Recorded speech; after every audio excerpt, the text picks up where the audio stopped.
একদম অসময়ে আপনাদের ডাকতে হয়েছে, এই জন্য আমরা দুঃখিত।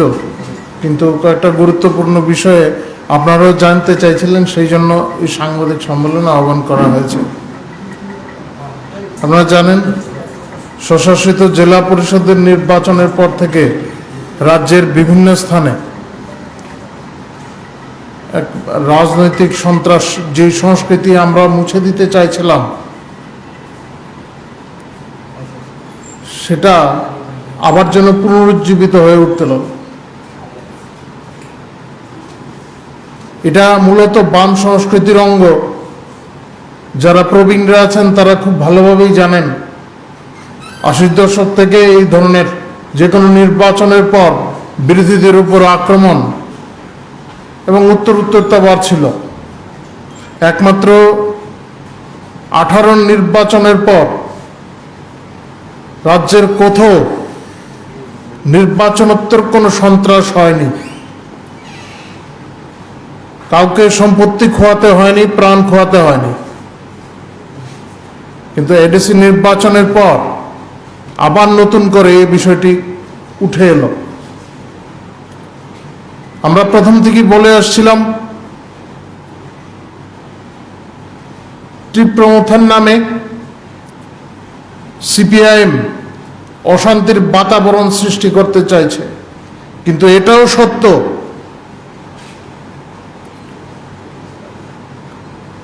এটা প্রমাণ হয়ে গেছে, তীব্রমথার যে প্রধান প্রদ্যুৎ দেববর্মন, ওনার কোনো নিয়ন্ত্রণ নেই ওনার কার্যকর্তাদের উপর, ওনার সমর্থকদের উপর কোনো নিয়ন্ত্রণ নেই।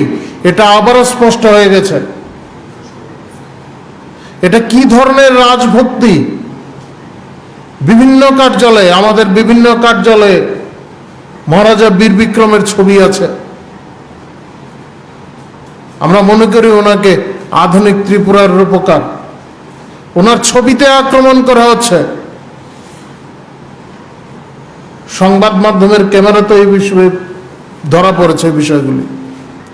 আমরা যে সমস্ত স্থানে গেছি সেখানেও দেখেছি, এবং স্পষ্টভাবে লক্ষ্য করা গেছে আমাদের কার্যালয়ে ঢুকে চেয়ার টেবিল ভাঙার পাশাপাশি মূর্তি কিংবা ছবি যা আছে মহারাজা বীর বিক্রমের, সেটা ভাঙা হয়েছে। কোথাও কোথাও মহারাজের ছবিকে অপমানিত করার জন্য যে চেষ্টা, আমি এখানে সব বলতে চাইছি না, সে সবকটাই করা হয়েছে। তীব্রমথার এটা কি ধরনের রাজভক্তি? এর পেছনে কি উদ্দেশ্য থাকতে পারে? আমরা উপলব্ধি করতে পারছি এ রাজ্যে অস্থিরতার বাতাবরণ সৃষ্টি করার চেষ্টা চলছে, একটা ঘৃণ্য চক্রান্ত চলছে। সন্ত্রাস কিছুটা হ্রাস পেলেও এখনো উস্কানি রয়েছে। আমাদের কার্যকর্তারা বিভিন্ন স্থানে আক্রমণের শিকার হয়েছেন এবং তারা তাদের পরিবারের লোকজনদের বাঁচাতে বিভিন্ন স্থানে একত্রিত হয়ে আছিলেন। আজকে কয়েক জায়গায় তারা ফিরে গেছেন। পুলিশ তাদের সুরক্ষার আশ্বাস দিয়েছেন, ফিরে গেছেন তারা।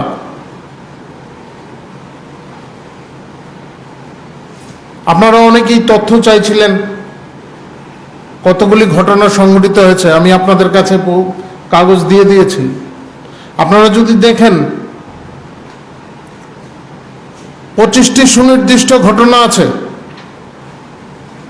যেগুলি পুলিশের কাছে নথিভুক্ত। এই 25টি অভিযোগ, তার মধ্যে 23টি অভিযোগই তীব্রমথার নামে। একটি ক্ষেত্রে সিপিআইএম এর বিরুদ্ধে অভিযোগ রয়েছে, কারণ তারা পেছন থেকে কাজ করে, এটা স্বাভাবিক। একটি অভিযোগ আমাদের বিরুদ্ধে আছে। যেখানে যার বিরুদ্ধে অভিযোগ থাকুক, আমরা আশা করি পুলিশ উপযুক্ত ব্যবস্থা নেবে রাজ্য পুলিশ প্রশাসন এই সমস্ত ক্ষেত্রে উপযুক্ত ব্যবস্থা নেবে। ইতিমধ্যে কিছু কিছু ক্ষেত্রে ব্যবস্থা নেওয়া শুরু হয়েছে। সাধারণ প্রশাসনও এই সমস্ত ক্ষেত্রে, জেলা প্রশাসন এই সমস্ত ক্ষেত্রে কিছু ব্যবস্থা নিয়েছেন। কিন্তু আমাদের একটা কথা জানার ইচ্ছা, যে রাজভক্তির কথা বলে স্বশাসিত জেলা পরিষদের নির্বাচনে জয়ী হয়েছেন তীব্রমথা, তাদের প্রধানকে ব্যাখ্যা করা উচিত তিনি তার কার্যকর্তাদের এ সংক্রান্ত বিষয়ে কি ব্যাখ্যা দিয়েছেন রাজভক্তি সম্পর্কে। আমাদের সরকার আসার পর মহারাজা বীর বিক্রমের মূর্তি প্রতিষ্ঠিত হয়েছে, আগরতলা বিমানবন্দরে নাম পরিবর্তন করা হয়েছে, মহারাজা বীর বিক্রমের নামে নামকরণ করা হয়েছে। আগরতলা শহরকে ওনার স্বপ্নে মতো করে আমরা গড়ে তুলতে চাই, সেই জন্য কাজ চলছে। সেই জায়গায় এই যে ঘটনাগুলি ঘটছে, এই বিষয়ে ওনার সুস্পষ্ট জবাব দেওয়া প্রয়োজন।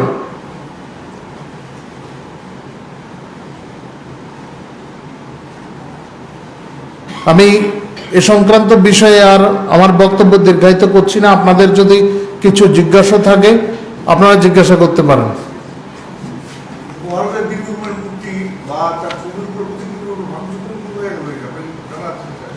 অনেক ক্ষেত্রে হয়েছে। আমি যে সমস্ত জায়গায় গেছি, এই মান্দাই, মোহনপুর, বামুটিয়া, তারপরে আমাদের দক্ষিণ জেলায় যারা গেছেন, আমাদের সভাপতিও গেছেন, সেদিকে আমাদের সাংসদরা গেছেন, তারাও প্রত্যক্ষ করে এসছেন এই সমস্ত ঘটনাগুলি।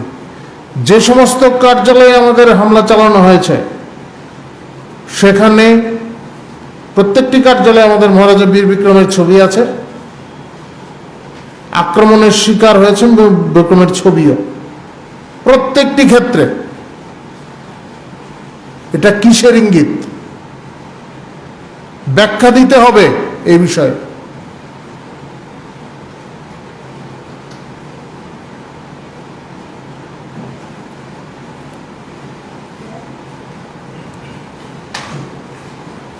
ঘটনার পূর্ণাঙ্গ তালিকা আছে আপনাদের কাছে, আপনারা এই তালিকায় খুঁজে আপনি দেখতে পারেন, সংশ্লিষ্ট থানাতেও খবর নিয়ে দেখতে পারেন। এই 23টি ক্ষেত্রে ত্রিপুরামথার বিরুদ্ধে এই অভিযোগ, নাম ধাম দেওয়া আছে এখানে, কারা কারা এই সমস্ত কাজে যুক্ত।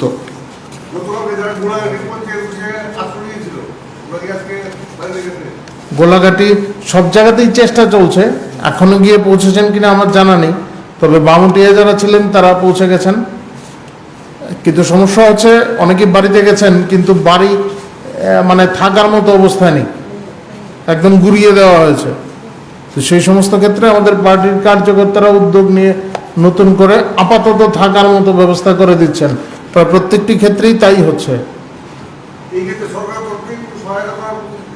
সরকারি নীতি অনুযায়ী যা পায়, যে জেলা প্রশাসনের তরফ থেকে এই সমস্ত ব্যবস্থা করা হয় নিয়ম অনুযায়ী, তো নিশ্চয়ই সেই সমস্ত বিষয়ে তো ব্যবস্থা নেওয়া হবে। আরেকটি বিষয় উল্লেখ করতে চাই আমি, আপনারা লক্ষ্য করবেন এই নির্বাচনে সিপিআইএম এর ভরাডুবি হয়েছে। ইতিপূর্বে তারা 28টি আসনে ক্ষমতায় ছিল। এবার নির্বাচনের পর আমি চাই না কারোর উপরে সন্ত্রাস হোক, কারোর উপর আক্রমণ হোক, এগুলি আমরা চাই না। কিন্তু লক্ষণীয় বিষয় হলো ভারতীয় জনতা পার্টির কার্যকর্তাদের উপর আক্রমণ হয়, অফিসে আক্রমণ হয়, কিন্তু একটি সিপিএম এর সমর্থকের বাড়িতেও হামলা হয়নি, আক্রমণ হয়নি, একটি পার্টি অফিসও। যদি বিরোধীদের উপর আক্রমণ, শুধু বিরোধীদের উপর আক্রমণ হতো, সব বিরোধীদের উপর আক্রমণ হতো, তাহলে বিষয়টি একরকম হতো। বাছাই করে করে বিভিন্ন এলাকায় একদম বাছাই করে করে স্থানীয় কার্যকর্তা, ভারতীয় জনতা পার্টির কার্যকর্তাদের উপর হামলা করা হচ্ছে। এই সমস্ত বিষয় ইঙ্গিত করে অনেক কিছু। তবে আমাদের বিশ্বাস এ রাজ্যের শুভবুদ্ধি সম্পন্ন মানুষ এই ষড়যন্ত্রের উপযুক্ত জবাব দেবেন।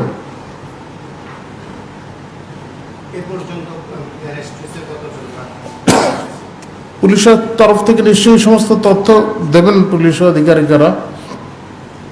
সারা রাজ্যের খবর নেই, তবে আমরা বিভিন্ন মণ্ডলের সভাপতিদের সঙ্গে নিয়মিত যোগাযোগ রাখছি। আমাদের তরফ থেকে যোগাযোগ রাখা হচ্ছে, তারা এই সমস্ত বিষয়ে জানাচ্ছেন। তবে পূর্ণাঙ্গ রিপোর্টটা আমাদের কাছে নেই এখনো। পুলিশ নিশ্চয়ই এই সমস্ত বিষয়ে পুলিশ প্রশাসন থেকে জানাতে পারবেন।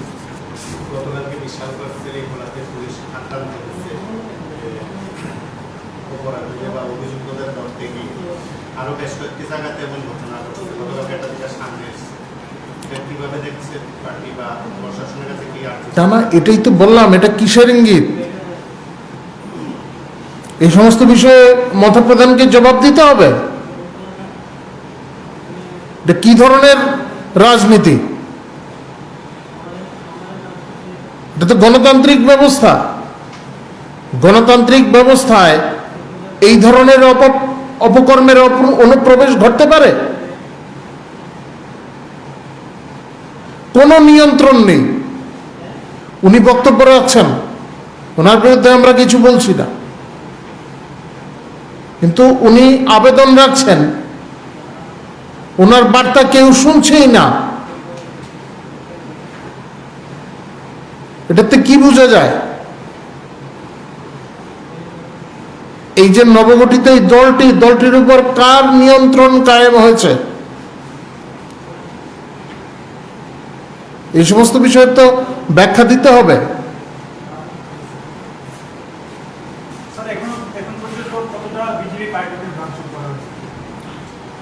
বহু জায়গায় জনজাতি অধ্যুষিত বিভিন্ন জায়গায় আমাদের পার্টি কম বেশি আক্রান্ত হয়েছে। যে সমস্ত জায়গায় আমাদের শক্তি আছে সেখানে রাতের আধারে এসে ক্ষয়ক্ষতি তেমন করতে পারেনি। আমাদের কার্যকর্তারা সেখানে ছিলেন, সেই সমস্ত স্থানে জ্ঞাতসারে আক্রমণ করবে। আর অধিকাংশ ক্ষেত্রেই দেখা গেছে রাতের আধারে তারা এই সমস্ত কাজগুলি করেছেন। আমাদের কার্যালয়ে যখন আমাদের কার্যকর্তারা থাকেন না, দরজা ভেঙেছেন, আলমারি ভাঙচুর করেছেন। আর বীর বিক্রমের মূর্তি, সব জায়গায় টার্গেট একটা, মহারাজা বীর বিক্রমের মূর্তিতে আক্রমণ।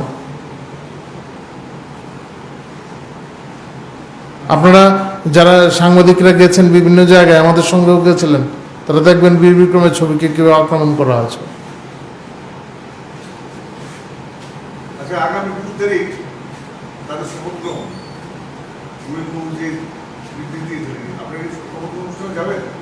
সেটা পরের বিষয়। তবে নিশ্চয় গণতান্ত্রিক প্রক্রিয়া, এটা থেকে গণতান্ত্রিক প্রক্রিয়া, এর মধ্যে আমরা কোনো দেখতে চাই না। আর আমাদের এর সঙ্গে আমি বিষয়টাকে যুক্ত করতে রাজি না আমরা। তবে যাওয়া না যাওয়ার বিষয়ে আমাদের এখনো কোনো সিদ্ধান্ত হয়নি। না, এই ধরনের কোনো বয়কটের রাজনীতিতে আমরা বিশ্বাসও করি না।